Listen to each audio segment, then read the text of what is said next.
Прывітанне. Алексей Пысін, як паэт, мяне ўпершыню здзівіў, калі мне было 6 гадоў. Мой тата, Леонид Ранько-Майсюк, прывёз мне на дзень нараджэння кнігу, якая называлася «Кавылёк». І там быў намаляваны вярблюд. Я думаю, што за вярблюд, што за кавылёк, пра што гэта, чаму я павінен гэта чытаць, а я толькі што навучыўся чытаць. А ён мне кажа: прачытай, паглядзі, табе спадабаецца. І я пачаў вывучаць гэтую гісторыю, і яна мяне сапраўды захапіла.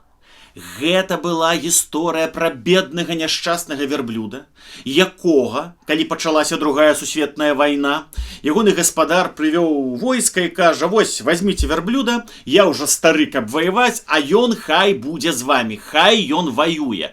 У вярблюда ніхто пра гэта, конечно, не пытаўся.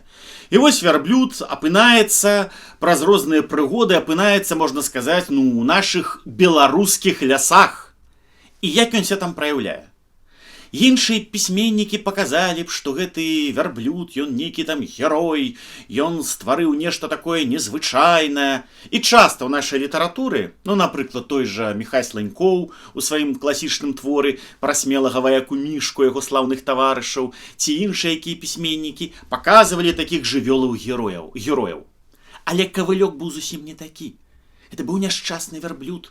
Ён баяўся выбухаў, ён баяўся стрэлаў, ён быў вечна галодны, ён пасля вогуле кінуў сваю пазіцыю пасля нямецкай атакі, уцёк кудысьці, трапіў у нямецкі палон і вазіў нямецкую кухню.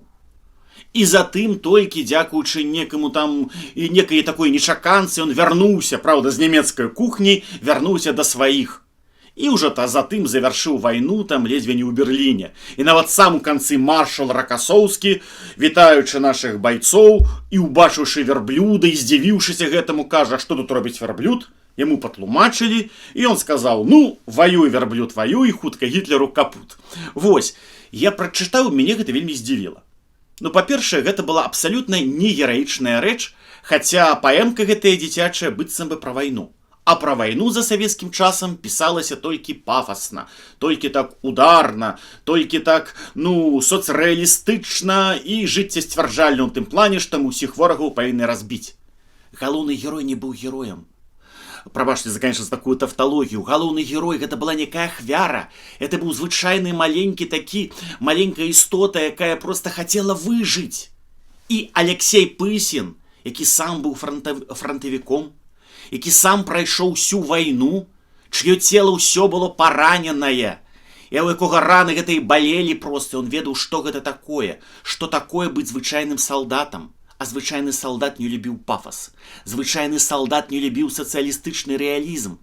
І Пысін захацеў у савецкія часы, а гэта быў 64-й год, яшчэ быў пры ўладзе Мікіта Сергеевіч Хрушчоў, Пысін захацеў расказаць праўду пра вайну.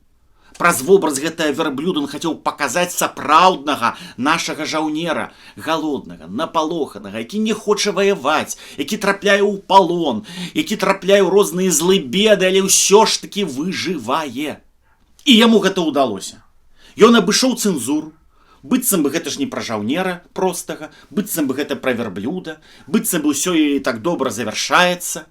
Ён абышоў цэнзуру і паказаў галоўнае, паказаў істотнае, паказаў, якой была вайна і якой былі сапраўдныя, зусім не гераічныя героі. У 6 гадоў мне гэта паэмка спадабалася сваім такім, нечаканым персанажам. Зараз, калі я перачытываю, яна мяне ўсё больш і больш здзіўляе сваёй гэтай праўдзівасцю. Тым, як Алексей Пысін, адзін з нямногіх нашых беларускіх савецкіх паэтаў, а можа быць адзін з першых, хто здолеў падмануць цэнзуру, абысці гэтыя соцрэалістычныя рамкі і сказаць праўду, тую праўду, якая і адбывалася падчас другой сусветнай вайны. Гэтую паэму мы вам яшчэ прачытаем.